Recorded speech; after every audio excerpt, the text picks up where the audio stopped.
सच के साथ।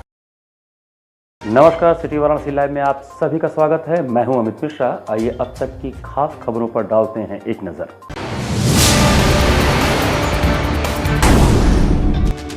एटीएम बदलकर लूट करने वाले गिरोह के 5 सदस्यों को पुलिस ने किया गिरफ्तार।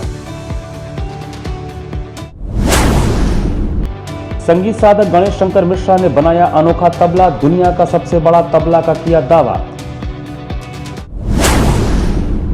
श्री श्याम मंडल द्वारा आयोजित दिव्य श्रीमद् भागवत कथा का शुभारंभ, निकली भव्य कलश यात्रा।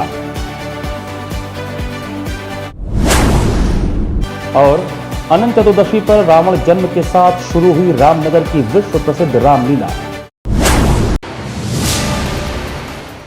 और अब समाचार विस्तार से।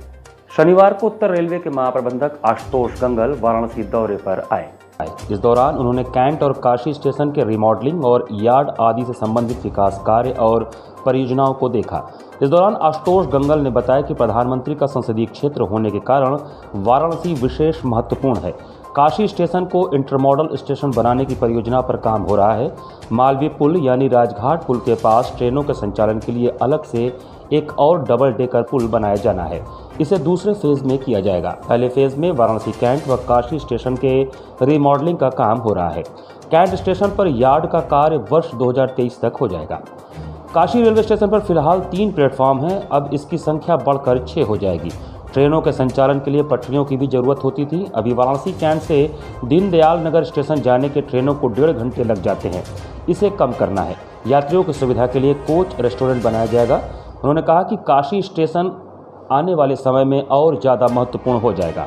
प्रधानमंत्री और यूपी के मुख्यमंत्री का गंगा के उसी तरह विकास का प्लान है। वाराणसी कैंट से डीडीयू स्टेशन के बीच में और यार्ड की मॉडलिंग का कार्य चल रहा है। उन्होंने कहा कि बनारस स्टेशन उत्तर रेलवे का अति महत्वपूर्ण स्टेशन है। वाराणसी कैंट और काशी स्टेशनों के रिमॉडलिंग का कार्य पास हुआ है। इसमें एक फेज़ पूरा होने वाला है। एफओडी का कार्य मार्च 23 तक पूरा हो जाएगा। बनारस एक अति महत्वपूर्ण रेलवे स्टेशन है नॉर्दर्न रेलवे सिस्टम का। इसमें हमारे पास 2 स्टेशंस हैं, वाराणसी कैंट और काशी। दोनों स्टेशंस पर स्टेशन रीडेवलपमेंट का कार्य नया भी सैंक्शन हुआ है और वाराणसी कैंट में एक जो फेज़ 1 था वो कंप्लीट होने वाला है। उसमें एक एफओबी रह गया है, वो भी हमारी चेष्टा है कि उसे जनवरी तक हम लोग कंप्लीट कर सकें। उसके साथ साथ यार्ड रीमॉडलिंग का जो वर्क है वो भी बहुत महत्वपूर्ण है। ऑपरेशनली वो बहुत महत्वपूर्ण होता है और वो कार्य भी अब काफ़ी आगे बढ़ गया है। मार्च 23 तक हम लोग उसको पूरा करने की चेष्टा कर रहे हैं। ये कार्य पूरा हो जाएगा तो हमारे पास जो बनारस स्टेशन पे जो ट्रेन हैंडलिंग की कैपेसिटी लिमिटेशन रहती है वो दूर हो जाए, काफ़ी हद तक दूर हो जाएगी। और उसके साथ साथ जो हमारी दूसरी लिमिटेशन रहती है कि एक रूट से दूसरे रूट तक हम लोग ट्रेन नहीं पास कर पाते, वो भी हमारी लिमिटेशन दूर हो जाएगी। काशी के डेवलपमेंट के बाद काशी स्टेशन भी एक अल्टरनेटिव टर्मिनल के तौर पे हो जाएगा और उसके साथ साथ वो वहाँ पे यात्रियों के लिए सुविधाएं बहुत हो जाएंगी। महानगर कांग्रेस ने आगामी नगर निगम चुनाव में दमखम के साथ उतरने का दावा किया है। नगर निगम चुनाव की तैयारियों को लेकर शनिवार को मैदान स्थित पार्टी कार्यालय में कांग्रेस के महानगर अध्यक्ष राघवेंद्र चौबे व नेता पार्षद दल सीताराम केसरी ने पत्रकार वार्ता किया। दोनों नेताओं ने कहा कि पार्टी की ओर से 100 वार्डों में महंगाई, बेरोजगारी, भ्रष्टाचार के खिलाफ घर घर जाकर पर्चा बांटेंगे। वार्डों में प्रभात फेरी निकाली जाएगी और भारत जोड़ो यात्रा के तहत वार्डों में जन विरोधी नीतियों के खिलाफ पदयात्रा निकाली जाएगी। महानगर अध्यक्ष राघवेंद्र चौबे ने कहा कि वादा खिलाफी भाजपा का वास्तविक चरित्र है। इसी भाजपा के चित्र को कांग्रेस जन वार्डों में जाकर बताएंगे। जुमलों की हेराफेरी में भाजपा आगे है। महंगाई आसमान छू रही है। भाजपा सरकार ने सबसे बड़ा छल नौजवानों के साथ किया। पत्रकार वार्ता में उपाध्यक्ष फसाहत हुसैन बाबू, डॉक्टर राजेश गुप्ता, विकास कौंडिल्य, रोहित दुबे, किशन यादव, मोहम्मद उजैर उपस्थित थे। हम महंगाई और बेरोजगारी संबंधित अपने 100 वार्डों के लिए 10 लाख पर्चे छपवा करके प्रति वार्ड 10,000 पर्चा बांटने का लक्ष्य रखे हैं। आज उस पर्चे का विमोचन हम सब लोगों ने किया है, हमारे सम्मानित अधिकारियों द्वारा हुआ है और अगले कुछ ही दिनों में भारत जोड़ो यात्रा की तर्ज पे बनारस में आपको हमारे वार्डों में इन पर्चों के वितरण के साथ साथ कांग्रेस के लोग पदयात्रा निकाल करके उस वार्डों की स्थानीय समस्याओं से लोग रूबरू होंगे और जब हम चुनाव के बाद हम उन समस्याओं से कैसे लड़ना है, इसको हम आम जनता को बताएंगे। हमारा मेयर कैसे उन समस्याओं को दूर करेगा, उनको हम अपने आगामी नगर निगम चुनाव में, हमारे मैनिफेस्टो में, स्थानीय मैनिफेस्टो में वो चीज़ें रहेंगी, हम बनारस की जनता को बताएंगे। आईपीएस अपर्णा ने शनिवार को रामनगर के 36वीं बटालियन पीएसी का निरीक्षण किया। इस दौरान गार्ड ऑफ ऑनर देकर उनका अभिनंदन किया गया। निरीक्षण के दौरान उन्होंने पीएससी आवास, गार्ड रूम, शस्त्रागार, शौचालय तथा मेस का निरीक्षण किया, जहां पर उन्होंने पीएससी की सारी व्यवस्था संतोषजनक पाई।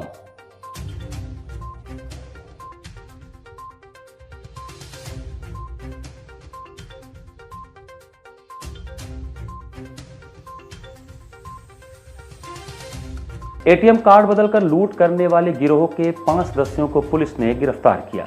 वाराणसी कमिश्नरेट की कैंट पुलिस ने एटीएम कार्ड बदलकर लूटपाट करने वाले बिहार के गया जिला निवासी एक गिरोह के 5 बदमाश चुन्नू कुमार निवासी ग्राम सहबाजपुर पोस्ट आइमा थाना खीजर सराय गया, कन्हैया पांडे उर्फ बिट्टू निवासी ग्राम पोस्ट चुआर थाना टनकुप्पा गया, राजीव शर्मा निवासी ग्राम बाना थाना खीजर सराय जनपद गया, धीरेन्द्र पांडे उर्फ फंटुश निवासी ग्राम चोआर थाना टनकुप्पा गया, कुंदन कुमार निवासी ग्राम चोआर थाना टनकुप्पा जनपद गया बिहार को गिरफ्तार कर बड़ी सफलता हासिल की है। पुलिस कमिश्नर ए सतीश गणेश ने बताया कि निदेशक चौकी प्रभारी राजकुमार पांडे और उनकी टीम ने बदमाशों को गिरफ्तार किया है। 5 बदमाश एटीएम के स्लॉट से टैंपरिंग भी करते थे। इसके साथ ही एटीएम रूम में मौजूद महिलाओं और बुजुर्गों को बातचीत में ही उलझाकर उनके एटीएम कार्ड का पिन नंबर भी पता कर लेते थे। कैश निकालने के लिए 5 पीओएस मशीन की भी मदद लेते थे। पुलिस कमिश्नर ए सतीश गणेश ने आगे बताया कि यह बदमाश अपनी कार से शिकार की तलाश में निकलते थे। 5 बदमाशों से पूछताछ पूरी कर आज ही उन्हें अदालत में पेश किया गया, जहां से उन्हें न्यायिक हिरासत में जेल भेज दिया गया। 5 बदमाशों के पास से पुलिस ने एक कार और 50 से अधिक एटीएम कार्ड और नकदी बरामद किया है।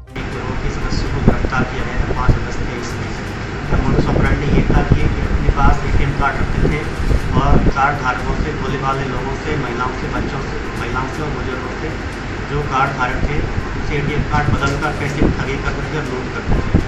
इनका आपराधिक इतिहास मिला है। इन 5 में से 3 सदस्य पहले भी जेल जा चुके हैं और इनके पास 50 एटीएम कार्ड बरामद हुए हैं, 50,000 रुपये बरामद हुए हैं, एक पीओएस वाइप मशीन बरामद हुई है और एक गलत कार्ड जो घटना में प्रयोग की गई थी वो भी बरामद हुई है। इनका मोडस ऑपरेंडी ये रहता था कि ये अपना जो पूर्व में रखा अपने पास जो एटीएम कार्ड था उसको एटीएम मशीन में इंसर्ट करके उसके सेंसर को डिस्प्ले कर देते थे, जिससे और जो कार्ड धारक था जब वो अपना एटीएम कार्ड मशीन में डालता था तो उसके पिन को ये रीड कर लेते थे और उसके बाद अपनी बातों में उलझाकर उसके कार्ड को बदलकर बाद में एटीएम कार्ड से पैसा निकाल देते थे। इस तरह की इन्होंने कई सारी घटनाओं को अंजाम दिया है। ये बिहार, झारखंड, मध्य प्रदेश, उत्तर प्रदेश के कई जिलों में इन्होंने ऐसी घटनाओं को अंजाम दिया है और एक इंटर स्टेट गैंग है जिसको आज पुलिस द्वारा पकड़ा गया है और इसके बारे में गहनता से इन्वेस्टिगेशन किया जा रहा है और जितने भी एटीएम कार्ड उनके पास से बरामद हुए हैं उनकी सारी डिटेल्स बैंकों द्वारा पूछी जा रही है और सारा उनका डिटेल्स से पता किया जा रहा है। तबला तो आपने कई देखे होंगे और उसकी थाप भी सुनी होगी, लेकिन आज हम आपको जिस तबले के बारे में बताने जा रहे हैं वो दुनिया का सबसे अनोखा तबला है। इस तबले की लंबाई आम तबलों से 3 गुना ज्यादा है। इसे तैयार करने वाले संगीत साधक गणेश शंकर मिश्रा ने दावा किया है कि यह तबला दुनिया का सबसे बड़ा तबला है। इस तबले की ऊंचाई करीब 34 इंच है, उसका वजन 30 किलो के करीब है। इसे तैयार कराने में करीब 5 साल से अधिक का वक्त लगा है। इस तबले को बैठकर नहीं बल्कि खड़े होकर आसानी से बजाया जा सकता है। साइज में यह तबला आम तबलों से 3 गुना बड़ा है, इसलिए इसकी आवाज़ भी दूसरे तबलों से तेज है। कई साल की मेहनत के बाद इनको कामयाबी मिली है। तबला वादक गणेश शंकर मिश्रा ने बताया कि कई साल पहले उनके दिमाग में इसे बनाने का आइडिया आया था, लेकिन लंबे शोध के बाद उन्होंने कारीगरों की मदद से इसको तैयार कराया है। उन्होंने बताया कि सबसे ज़्यादा परेशानी इस तबले को बनाने के उपकरण खरीदने में हुई, क्योंकि इस साइज़ के उपकरण बाज़ारों में नहीं थे। वहीं स्पेशल ऑर्डर देकर एक सामान को तैयार कर इसका निर्माण किया गया है। गणेश शंकर मिश्रा ने बताया कि उन्होंने कई संगीत साधकों से चर्चा की और इंटरनेट पर भी इतने बड़े तबले को लेकर काफ़ी सर्च किया। इसके बाद वह इस तबले का Guinness book of world record में दुनिया के सबसे बड़े तबले के रूप में नाम दर्ज कराने का प्रयास कर रहे हैं। आपको बता दें कि गणेश शंकर मिश्रा प्रसिद्ध तबला वादक है। उन्होंने टेलीविज़न, रेडियो सहित कई जगह बड़े कार्यक्रमों में भी अपनी प्रस्तुति दी है। यहाँ के राजभान सिंह थे सितार वादक, उनके साथ संगत किया है। मेरी सिस्टर थी मंगला तिवारी, उनके साथ संगत किया है। और संतोष जी थे सारंगी वाले, उनके साथ संगत किया है। और भी सारंगी वादक थे, उनके साथ संगत किया है। पशुपतिनाथ गायक हैं, उनके साथ मैंने संगत किया है। रविंद्र गोस्वामी हैं मेरे पिताजी के शिष्य सितार वादक, उनके साथ मैंने संगत किया है। पंडित शिवनाथ मिश्रा जो पद्मश्री पाए हैं, उनके साथ भी मैंने संगत किया है। और विदेशों में मैं पंडित हरिप्रसाद चौरसिया जी के साथ बजाया हूँ। शनिवार को बाल विद्यालय माध्यमिक स्कूल में कैंसर वेलफेयर सोसाइटी लखनऊ को विद्यालय के बच्चों द्वारा एकत्रित 60,000 रुपए प्रदान किए गए। यह राशि कैंसर पीड़ित असहाय लोगों की सहायता के लिए प्रदान की गई है। विद्यालय के उपप्रबंधक मुकुल पांडे और प्रधानाचार्य नीता त्रिपाठी द्वारा कैंसर वेलफेयर सोसाइटी के नाम उक्त धनराशि का चेक प्रदान किया गया। कक्षा 12 की दीक्षा पटेल को सर्वाधिक धन एकत्रित करने के लिए एवं श्रीमती नीलम गुप्ता को कक्षा 9 द्वारा सर्वाधिक धन एकत्रित करवाने के लिए कैंसर वेलफेयर सोसाइटी द्वारा प्रमाण पत्र देकर सम्मानित किया गया। पूरे वाराणसी के विद्यालयों में सर्वाधिक धन एकत्रित कर प्रदान करने पर विद्यालय को प्रबंधक मुकुल पांडे एवं प्रधानाचार्य श्रीमती नीता त्रिपाठी को कैंसर वेलफेयर सोसाइटी द्वारा स्मृति चिन्ह एवं प्रमाण पत्र देकर सम्मानित किया गया। कार्यक्रम में सभी शिक्षक, शिक्षिकाएं एवं बच्चे उपस्थित थे। कार्यक्रम का संचालन सोनिया मिश्रा ने किया। यहाँ पर वक्त चला छोटे से ब्रेक का। बने रहिए सिटी वाराणसी लाइव के साथ। वाराणसी लाइव, सच के साथ। शिक्षित महिला, समृद्ध समाज, आधुनिक शिक्षा, भारतीय सभ्यता, यही है पहचान धीरेन्द्र महिला पीजी कॉलेज की। NAAC एक्रीडिटेड, महात्मा गांधी काशी विद्यापीठ से संबद्ध।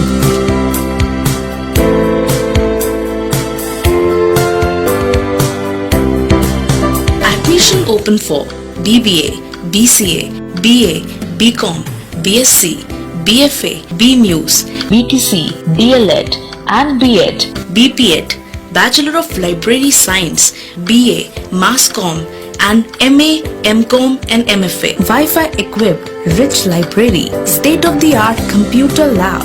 Our 10 gold medalists and merit holders of the university, NCC, safe transportation.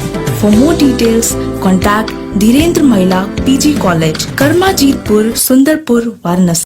PMC Hospital, Habitat for Humanity। Doctor Sanjay Chaurasia और डॉक्टर श्वेता चौरसिया के दूरदर्शी सोच और सेवा भाव से पीएमसी हॉस्पिटल की शुरुआत हुई। 2008 से पीएमसी हॉस्पिटल ने लोगों को उत्कृष्ट चिकित्सा सुविधा प्रदान की है।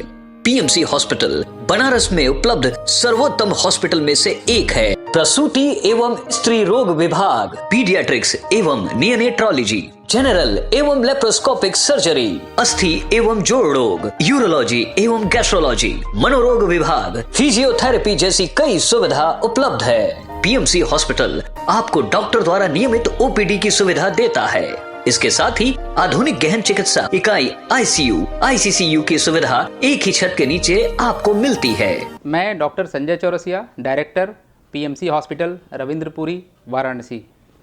पीएमसी हॉस्पिटल NABH एक्रेडिटेड एवं ISO तथा QCI द्वारा मान्यता प्राप्त 50 bed super multi speciality hospital है। पिछले 10 वर्षों से निर्धन परिवारों के लिए एक विशेष OPD की सुविधाएं प्रदान की गई हैं, जिसके माध्यम से स्त्री रोग विभाग एवं बाल रोग विभाग में 1 लाख से अधिक लाभार्थियों को OPD की निःशुल्क सेवाएं प्रदान की गई हैं। हमारा उद्देश्य है कि कम खर्च में उत्कृष्ट स्वास्थ्य सेवाएं आम जनमानस को सर्वसुलभ कराएं। PMC hospital, habitat for humanity, Ravindrapuri extension, behind Durga Kund, Varanasi. Helpline number 0542231015 और कॉल 8808960005। कोरोना वायरस ने देश में एक बार फिर से रफ्तार पकड़ ली है। ऐसे में जरूरी है कि सभी लोग पूरी एहतियात बरतें। घर से बाहर निकलते समय मास्क का सदैव प्रयोग करें। समय समय पर हाथों को सैनिटाइजर से सैनिटाइज करें। ज्यादा भीड़ भाड़ वाली जगहों में जाने से बचें। 2 गज की दूरी का पालन करें। स्वस्थ रहें, सुरक्षित रहें। जनहित में जारी वाराणसी लाइव। वाराणसी लाइव, सच के साथ। ब्रेक के बाद आपका स्वागत है। हर अर्थात शिव की नगरी काशी में अनंत चतुर्दशी पर हरि भगवान विष्णु की झांकी सजी। गंगा पार रामबाग पोखरे में श्रद्धा के अनगिनत भावों से क्षीर सागर सजा और शेष शैया पर विराजमान श्री हरि की अलौकिक छवि निरख श्रद्धालु विभोर हो उठे। पोर पोर इस तरह पुलकित जैसे अब समस्त भवसागर पार कर गए, तर गए। मौका था रामनगर के विश्व प्रसिद्ध रामलीला का, जिसका इस प्रसंग के साथ श्री गणेश हो गया। कोरोना के कारण 2 साल बाद यह शुभ दिन आया। रंगकर्म की बजाय आध्यात्म धर्म से सराबोर दुनिया के विशालतम और अनूठे मुक्ताकाशी रामलीला की झलक पाने के लिए मानो पूरा बनारस ही रामबाग पोखरे पर उमड़ आया। इससे शिव की नगरी में प्रभु राम को समर्पित उपनगर रामनगर की हर डगर राममय हो उठी। शाम के साथ लाल श्वेत महताबी की रोशनी में शेष शैया पर विराजमान श्री हरि ने दर्शन दिया। उनके चरण दबाती भगवती लक्ष्मी व नाभि से निकले कमल पुष्प पर आसीन ब्रह्मा की मनोहारी झांकी निरख निहाल श्रद्धालुओं ने लीला क्षेत्र में जयकार गूंजा दिया। रावण जन्म प्रसंग के साथ लीला का आरंभ हुआ। इसमें रावण भाइयों समेत घोर तप करता नजर आया। भगवान ब्रह्मा से अभय का वरदान पाकर अहंकार में डूबा और विश्वकर्मा द्वारा बनाए स्वर्ण महल पर आक्रमण कर दिया। ब्राह्मणों के यज्ञ व हवन में विघ्न व्यवधान किया। मेघनाथ इससे आगे बढ़ते हुए देवराज इंद्र को पकड़ लाया और इंद्रजीत का अलंकरण पाया। अति तो तब हुई जब रावण ने राज्य में वेद पुराण और श्राद्ध हवन आदि पर रोक लगा दी। इंद्र की सलाह पर भयभीत देवी ऋषियों ने बैकुंठ धाम जाकर भगवान विष्णु की स्तुति की। इससे पहले दोपहर 2 बजे पंच स्वरूपों का व्यासगणों की निगरानी में साज श्रृंगार किया गया। विधि विधान से मुकुट पूजन कर धारण कराया गया। उन्हें कंधे पर बैठाकर दुर्ग पहुंचाया गया। रस्म पूरी कर बैलगाड़ी से उन्हें लीला स्थल लाया गया। इसके साथ ही लीला स्थल जय घोष से गूंज उठा। शाम लगभग 4:45 बजे दुर्ग से काशीराज परिवार के अनंत नारायण सिंह की बग्घी पर शाही सवारी निकली। सबसे आगे रामनगर पुलिस की जीप और इसके पीछे बनारस स्टेट का ध्वज लिए घुड़सवार चल रहे थे। दुर्ग से बाहर आते ही इंतजार में खड़े अपार जन समुदाय ने हर हर महादेव को उद्घोष से अगवानी की। लीला स्थल पर 36वीं वाहिनी पीएसी की टुकड़ी ने हाथी पर सवार महाराज को सलामी दी। रामलीला के नियमियों व श्रद्धालुओं के जय सिया राम के आपसी अभिवादन से लीला स्थल का माहौल बड़ा ही भावप्रवण हो गया। 2 वर्ष बाद मिले लीला प्रेमियों ने गले मिलकर एक दूसरे का कुशल क्षेम जाना। गंगा तट सहित प्रमुख सरोवरों तालाबों के तट पर साफा पानी जमाया। कुछ ही देर में इत्र की खुशबू से लीला स्थल महमह हो गया। मान्यता तो ये है कि भगवान साक्षात यहाँ दर्शन देते हैं और 30 दिन 31 दिन का ये लीला होता है और 31 दिन में ये 31 दिन अपना दर्शन देते हैं। हम लोगों को ऐसा अनुभव होता है। हरे कृष्ण हरे राम संकीर्तन सोसाइटी द्वारा 2 दिवसीय श्री राधा छठी महोत्सव का शनिवार को माहेश्वरी भवन में शुभारंभ हुआ। इसके तहत आध्यात्मिक तथा धार्मिक कार्यक्रमों के साथ नृत्य नाटिका प्रतियोगिता का आयोजन हुआ, जिसमें श्री श्री राधा कृष्ण लीला के तहत श्री राधा कृष्ण नृत्य नाटिका तथा श्री रास लीला का भव्य आयोजन हुआ। इस अवसर पर भजनों पर नृत्य प्रतियोगिता भी हुई। इसमें कन्या पाणिनी विद्यालय तथा केएल मेमोरियल स्कूल के बच्चों ने बढ़ चढ़कर भागीदारी किया।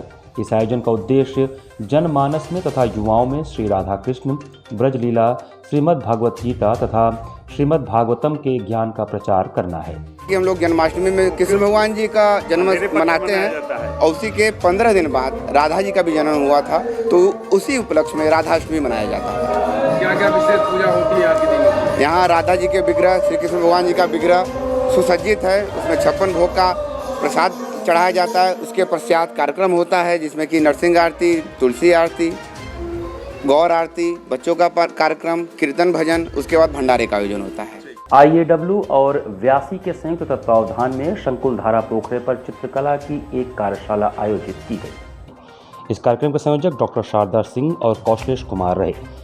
IAW के संस्थापक प्रवीण कर्माकर और काशी विद्यापीठ के पेंटिंग विभाग के HOD Sunil Kumar Vishwakarma, doctor Kanupriya, doctor Sharda Singh, Kaushlesh Kumar, Vikas Kushwaha, Rajesh Kumar का लाइव डेमोन्स्ट्रेशन ने छात्रों का मनोबल बढ़ाया। करीब 500 विद्यार्थियों ने इसमें प्रतिभाग किया। IAW का हमारा वाराणसी में पहला वर्कशॉप है जिसमें हम करीब 500 से ज़्यादा विद्यार्थी इसमें सम्मिलित हुए हैं और देश के कोने कोने से यहाँ पे हमारे कलाकार आए हैं जो अलग अलग विधा के लिए मास्टर्स हैं और जिनका मास्टर स्ट्रोक हमें इस जगह पे देखने को मिलेगा। और सबसे अच्छी बात तो ये है कि जो हमारे बच्चे हैं, बिगनर्स हैं, जो अभी तक इन मास्टर्स को हम यूट्यूब पे या फेसबुक के माध्यम से देखते थे, उनको रूबरू देख के उनकी कला की बारीकियों को सीखने का एक बहुत अच्छा अवसर है ये। श्री श्याम मंडल के तत्वावधान में आयोजित दिव्य श्रीमद् भागवत कथा का शुभारंभ शनिवार को विशाल कलश यात्रा के साथ हुआ। रथ यात्रा स्थित पंचमुखी हनुमान मंदिर से सायंकाल 4 बजे शोभा यात्रा निकली, जो मामूरगंज होते हुए कथा स्थल श्रृंगेरी मठ में पहुंचकर समाप्त हुई। शोभा यात्रा में सबसे आगे श्याम मंडल का बैनर लिए भक्तगण चल रहे थे। उनके पीछे बैंड बाजा की धुन पर नाचते गाते भक्तों की टोली चलती रही। उनके पीछे बड़ी संख्या में वैदिक बटुक मंत्रोच्चार करते चल रहे थे। कानपुर से आए नृत्य नाटिका की मंडली रास्ते भर मनभावक नृत्य करते चल रही थी। शोभा यात्रा में मारवाड़ी समाज की महिलाएं बड़ी संख्या में शामिल हुई। 251 महिलाएं रंग बिरंगी साड़ियों में चुनरी धारण किए सिर पर कलश लेकर भक्ति में नाचते गाते चल रही थी। सैकड़ों पुरुष श्याम ध्वजा लेकर चल रहे थे। सबसे पीछे बग्घी पर कथावाचक वृंदावन से पधारे गौभक्त पंडित पंकज शास्त्री विराजमान थे।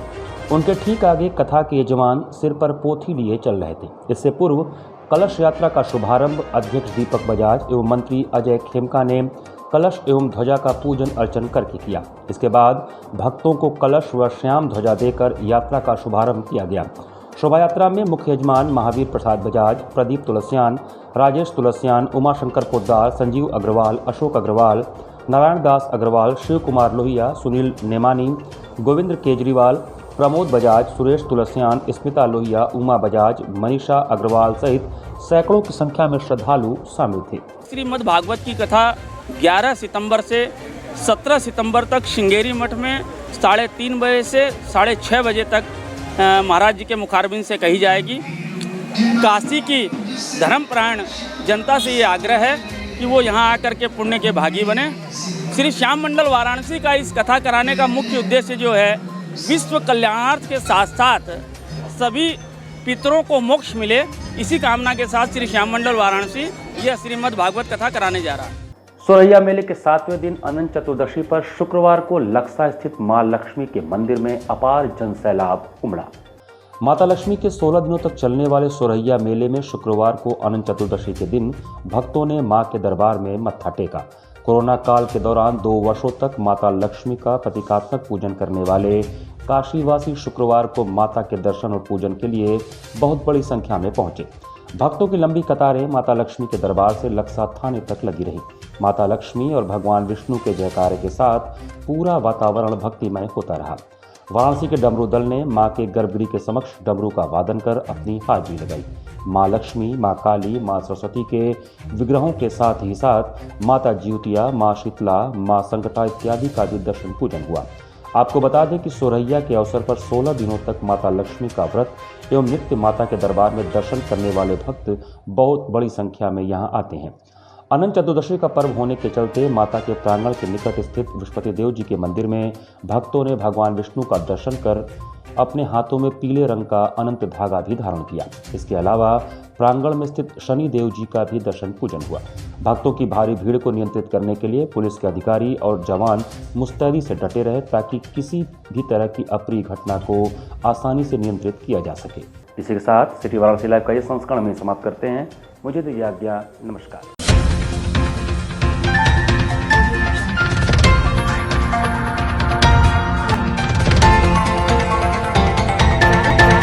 लाइव सच के साथ।